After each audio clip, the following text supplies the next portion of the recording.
Olá, pessoal. Hoje, conforme nós combinamos, iniciamos então a conversar sobre a fisiologia do sistema muscular, tá?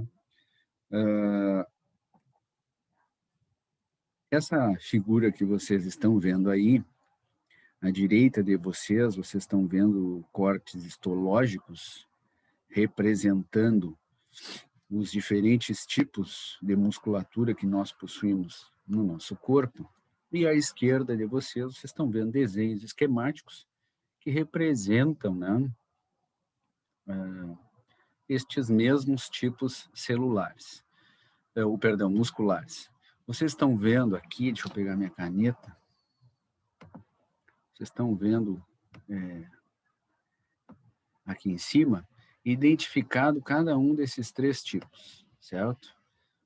Imagino que vocês estejam vendo, ou logo falarão sobre, estes diferentes tipos de músculo na histologia e também na anatomia, né? Então, aqui a gente vai ter uma visão mais da fisiologia, mas é importante que eu faça essa parte introdutória para que vocês até possam fazer essa conexão melhor, né, com as outras disciplinas, certo?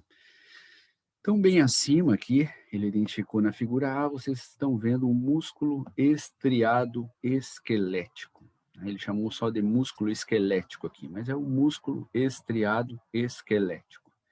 Se vocês observarem tanto no desenho à esquerda como na foto à direita, vocês observam esse aspecto, né? Existem partes mais claras, mais escuras, mais claras, mais escuras, ou seja, estas estrias, né?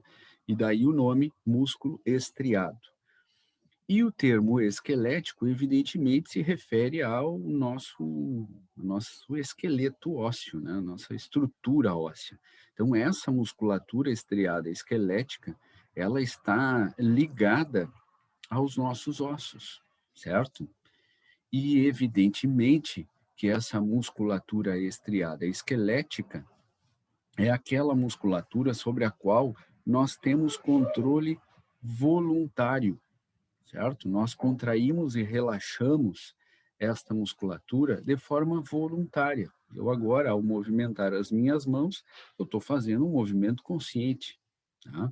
Ou seja, eu estou movimentando, significa contrair e relaxar, né, determinados músculos para que eu possa movimentar, então, de forma, né, voluntária, os meus dedos, as minhas mãos, os meus braços, certo? Bom, e, evidentemente, vou fazer um parêntese aqui, né? Nós vamos conversar sobre a fisiologia do sistema muscular, mas é óbvio que não podemos esquecer a fisiologia do sistema nervoso, porque quem controla a contração e o relaxamento da musculatura, indiferentemente do tipo de músculo, são neurônios, tá? Ou seja, é o sistema nervoso, tá? Fecha o parêntese. Muito bem. Depois tem uma outra informação aqui que é interessante, que a gente já combine desde agora, né? Que vocês vão ver quando estudarem a fisiologia do sistema muscular, vocês vão se deparar com o termo fibra, né? Como está já aparecendo aqui, ó. Fibra muscular, na verdade, é a célula muscular, mas a gente acaba usando muito mais o termo fibra muscular do que célula muscular, tá? Então, não esqueçam, quando vocês estiverem tratando da fisiologia do sistema muscular, fibra e célula são sinônimos, mas a gente acaba usando mais o termo fibra, tá? Aqui embaixo, tá? Eu vou pular para a figura C aqui, vocês estão vendo uma representação da musculatura lisa. É o segundo tipo de músculo que nós temos no nosso corpo. E essa musculatura lisa, esse termo liso, né, vem justamente do fato que nós não observamos aquelas estrias, né? Nós não observamos aquelas estrias. Nós observamos essas fibras aqui, ó, vocês podem ver tanto na foto quanto no desenho, sem a presença daquelas partes mais claras, mais escuras, mais claras, mais escuras. Tá? Mais adiante eu vou voltar nesse assunto e vai ficar mais fácil de vocês entenderem. São características dessas fibras, né, lisas, que não tem esse aspecto estriado. Então, daí vem o termo músculo liso. Tá? Esta musculatura lisa, ela é encontrada na parede dos órgãos, certo? Então, especialmente daqueles órgãos que a gente chama órgãos cavitários, né? Como, por exemplo, o estômago, intestino delgado, intestino grosso, esôfago, certo? São exemplos de órgãos que a gente chama órgãos cavitários, né? Que tem luz, lúmen, certo? E que na parede destes órgãos existe musculatura lisa. Tá? Vocês ouvem, mais um exemplo, né? Vocês ouvem falar, certamente ouviram falar nas aulas de biologia, lá ainda do ensino médio, né? Dos movimentos peristálticos, né? Do peristaltismo, que é aquela contração, que é aquela movimentação do intestino delgado, por exemplo, que vai fazer com que o conteúdo intestinal, né, vá progredindo, né, ao longo do intestino, certo? Pois bem, lembro vocês que estes movimentos peristálticos, né, o peristaltismo, nada mais é do que a contração e o relaxamento da musculatura lisa, né, do intestino, certo? Então, quando vocês pensarem que na parede de algum órgão tem músculo, esse músculo é músculo liso. Nós também temos musculatura lisa, também encontramos a musculatura lisa na parede dos vasos sanguíneos. Tá? Então, nós temos 5 grandes grupos de vasos sanguíneos, certo? Artérias, arteríolas, capilares sanguíneos, vênulas e veias, certo? E na parede das artérias, das arteríolas, das vênulas e das veias, existe uma camada muscular. A gente vai ver isso quando estiver falando mais adiante no sistema cardiovascular, a gente vai voltar a falar disso. Mas já me adianto que nós só não temos musculatura na parede dos capilares sanguíneos, e isso tem uma razão, né, para essa ausência de musculatura, e a gente vai ver mais adiante. Mas dos outros vasos sanguíneos, nós temos uma camada muscular lá na parede, e obviamente que é músculo liso, tá? Então, pessoal, se nós encontramos musculatura lisa na parede dos órgãos e na parede dos vasos sanguíneos, significa que a musculatura lisa contrai e relaxa de forma involuntária, certo? Ou seja, nós não temos um controle consciente sobre a contração e o relaxamento da parede dos órgãos e dos vasos sanguíneos, certo? Ou seja, músculo liso é controlado de forma involuntária, independe da nossa vontade. Tá? Exemplo, de novo falando do intestino.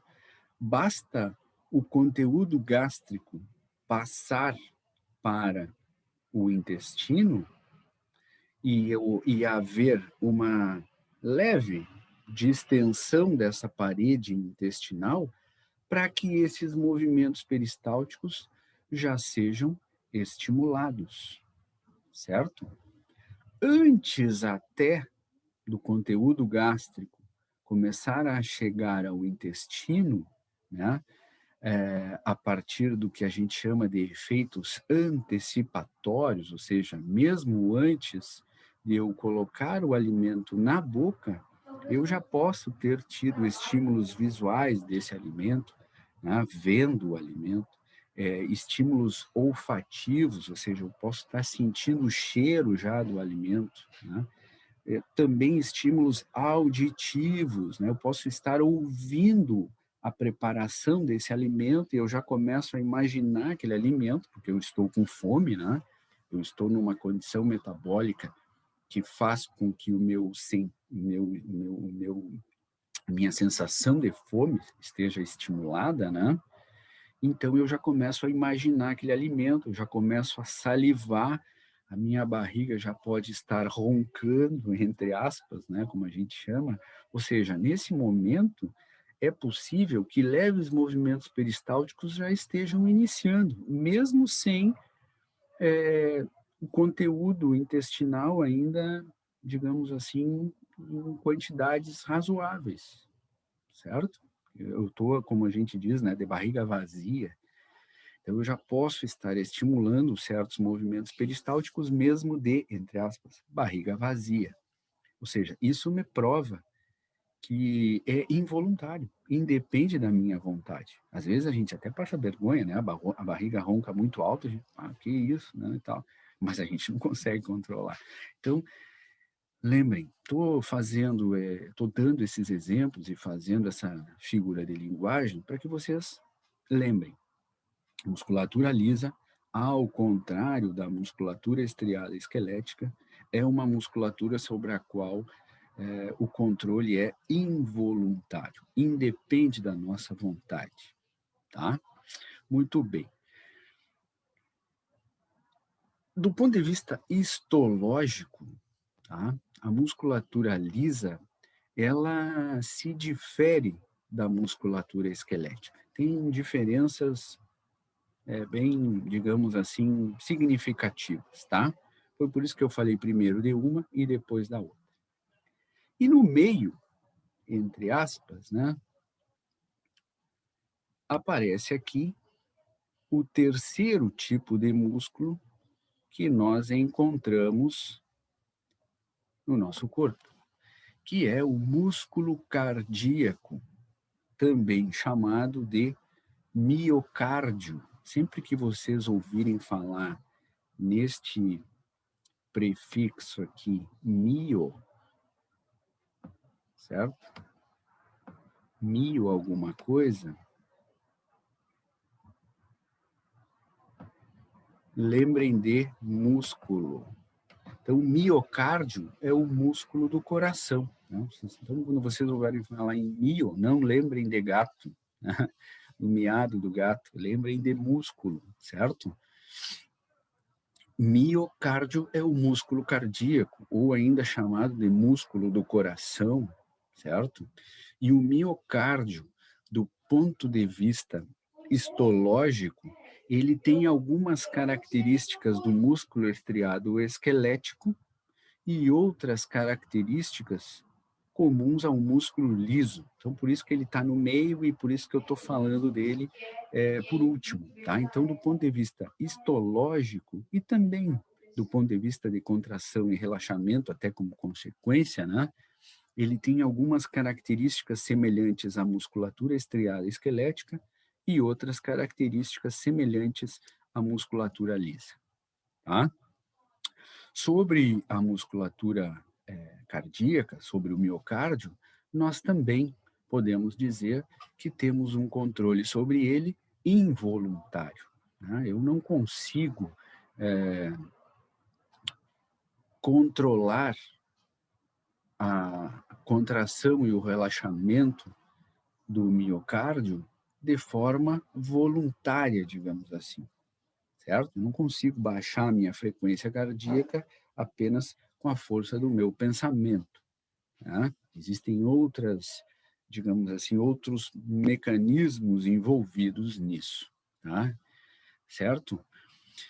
Muito bem. Então, esses, repito, vocês terão oportunidade de ouvir falar deles em outras disciplinas, mas esses são os três tipos de músculos que nós encontramos no nosso corpo e sobre os quais nós falaremos do ponto de vista fisiológico, certo? Muito bem, vamos adiante.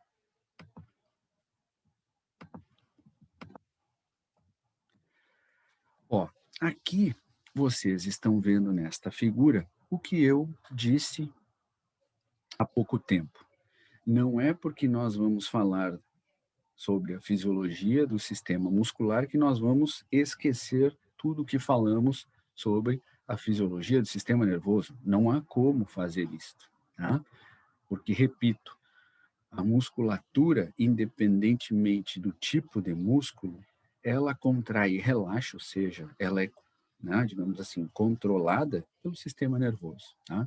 E esta figura que vocês estão vendo aí, eu já mostrei ela num vídeo anterior, mostro ela de novo agora, para que vocês tenham bem fixada na mente de vocês essa relação entre sistema nervoso e sistema muscular. Tá? Então vamos lá, vou lembrá-los aqui. Nesta barra bem em cima, aqui, ó, nesta barra marrom, tá?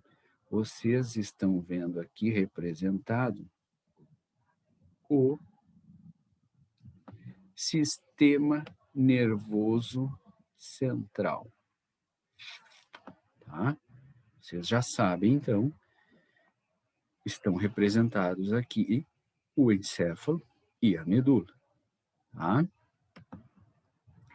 Aqui, ó, a partir do momento que os neurônios, ou que os axônios dos neurônios, né, deixam o sistema nervoso central, ou seja, aqui nós estamos falando sobre os nervos, basicamente, né, sobre os nervos espinhais,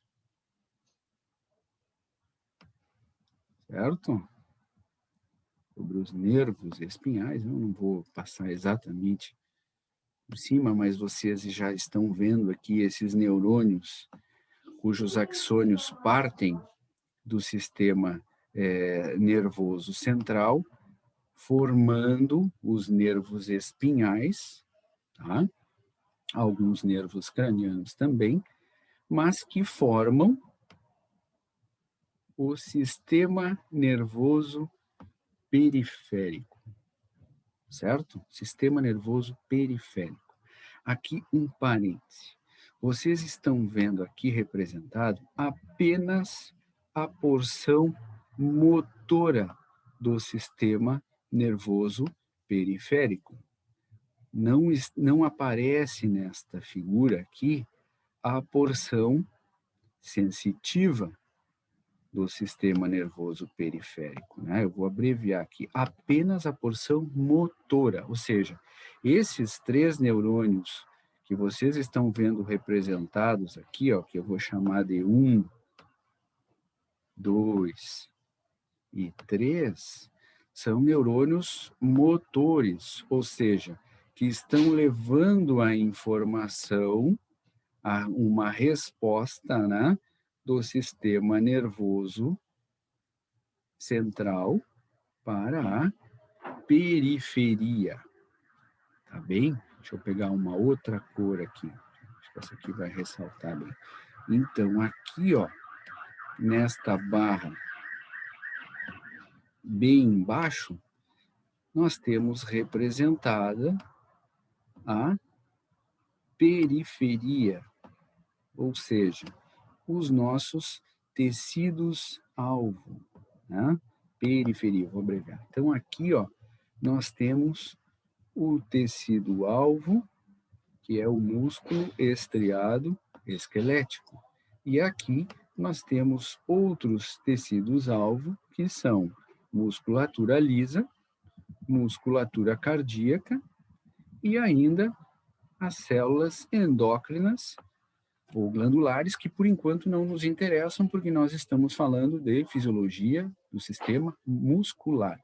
Quando nós estivermos falando sobre a fisiologia do sistema endócrino, aí eu vou mostrar essa mesma figura para vocês e aí eu vou pedir, ó, agora vocês pensem nas glândulas, tá certo? Mas por enquanto, pensem em músculo, em musculatura, tá? Então nós temos aqui representado nessa figura a porção motora do sistema nervoso periférico, tá?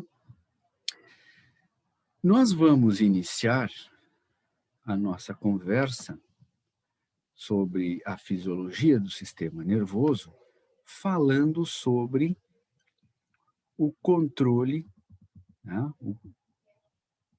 da contração e do relaxamento da musculatura estriada esquelética.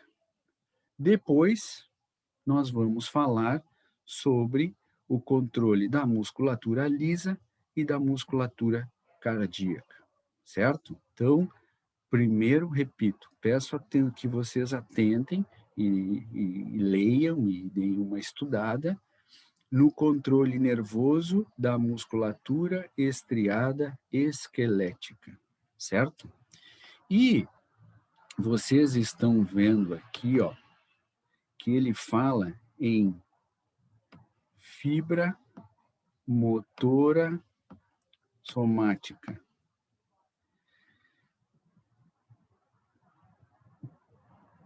Como eu falei para vocês que fibra, agora a gente vai usar como um sinônimo de célula muscular, fibra muscular, célula muscular, e esqueçam esta fibra aqui, ó, e pensem num neurônio, tá? Neurônio. É o neurônio motor somático. Então, neurônio, só vou abreviar aqui. Os neurônios motores somáticos são os neurônios motores que levam a informação do sistema nervoso central até o músculo estriado esquelético. Tá? Então, a musculatura estriada esquelética é inervada e controlada pelos neurônios motores somáticos. Neurônios motores somáticos. Certo? Vou fazer um parêntese aqui, nós não vamos falar em musculatura lisa e cardíaca ainda, mas eu vou fazer esse parêntese para já ir esclarecendo. Então, quando nós falarmos em músculo estriado esquelético, nós falaremos em neurônios motores somáticos, porque são estes neurônios que levam, esse tipo de neurônio, que leva a informação do sistema nervoso central até o músculo esquelético, tá? Muito bem. Quando nós estivermos falando mais adiante, repito, sobre o músculo liso e depois sobre o miocárdio, nós falaremos sobre neurônios do sistema nervoso autônomo, que ele chama aqui de sistema nervoso vegetativo, mas o nome mais conhecido é sistema nervoso autônomo.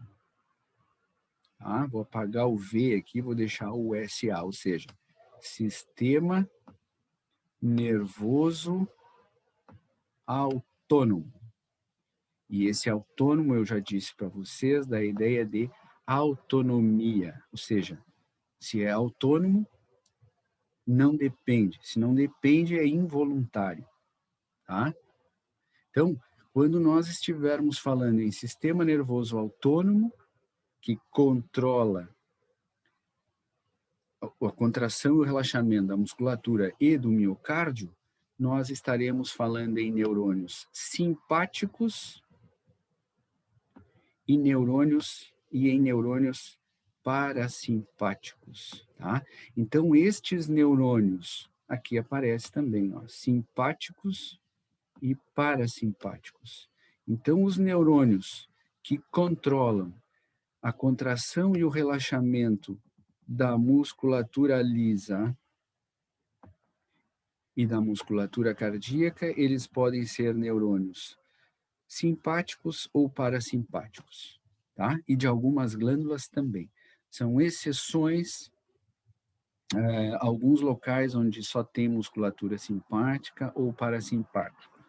E normalmente simpático e parasimpático agem em antagonismo. Se um estimula a contração, o outro estimula relaxamento ou vice-versa. E também são exceções os locais onde simpático e parasimpático agem em sinergismo, agem de forma sinérgica, completando a ação do outro, digamos assim. Normalmente, eles agem de forma antagônica. Antagonismo significa contrário, né? De forma antagônica, contrária, oposta. Certo, pessoal? Muito bem. Mas, como eu disse para vocês, e vou repetir agora, o que nos interessa no momento é esta via aqui, ó, os neurônios motores somáticos controlando músculo estriado esquelético, certo? Muito bem. Vamos adiante. Aqui, vocês estão vendo, então, né? Já viram esta figura também, e o que vocês estão vendo aqui é um corte da medula espinhal, ou seja, representando sistema nervoso central.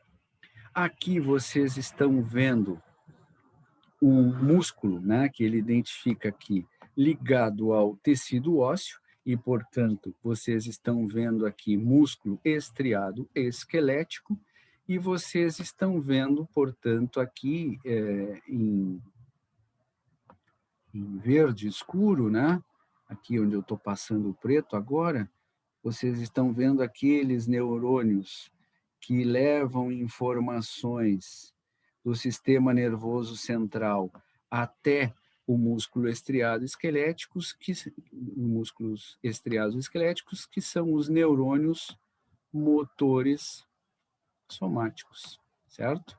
Aqui mostrando para vocês a mesma coisa que vocês estavam vendo na figura anterior ali, mas antes esquemático, agora já mais parecido, né? Com o músculo, medula e etc. Tá certo?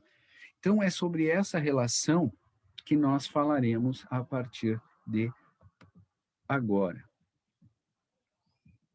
Deixa eu passar mais um. Aqui de novo, ó. Aqui de novo, né? Ainda mais específico, né? Mais clara a figura, mostrando para vocês sistema nervoso central, né? Sistema nervoso central, aqui uma fibra muscular, uma célula muscular, mas a gente combinou, né? Vamos usar o termo fibra muscular, e aqui já uma fibra muscular estriada esquelética, bem clara, e um nervo espinhal, que neste caso representando apenas os neurônios, a via motora do nervo espinhal, ou seja, o neurônio motor somático, né? Vários neurônios motores somáticos, né?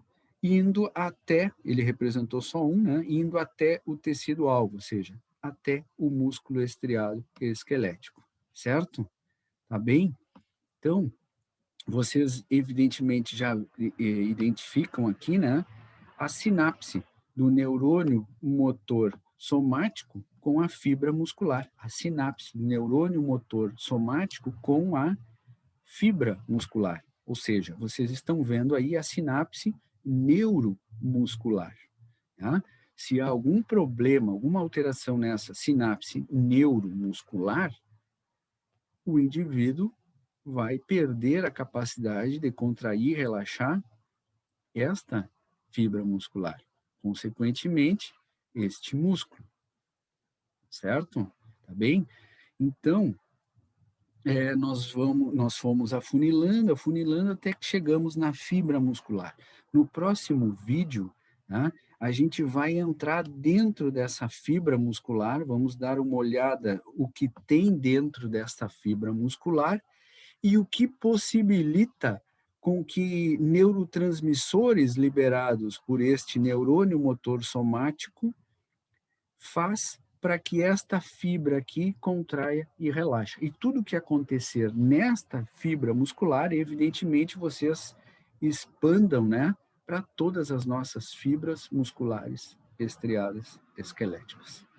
Certo, pessoal? Então, no próximo vídeo, a gente vai iniciar a conversa desta figura aqui e, repito, vamos entrar dentro da fibra muscular. Quem quiser já pode entrar antes, né, adiantando a nossa conversa. Então, muito bem, ficamos por aqui hoje, chegamos ao nosso tempo. Um abraço e até o próximo vídeo, se Deus quiser.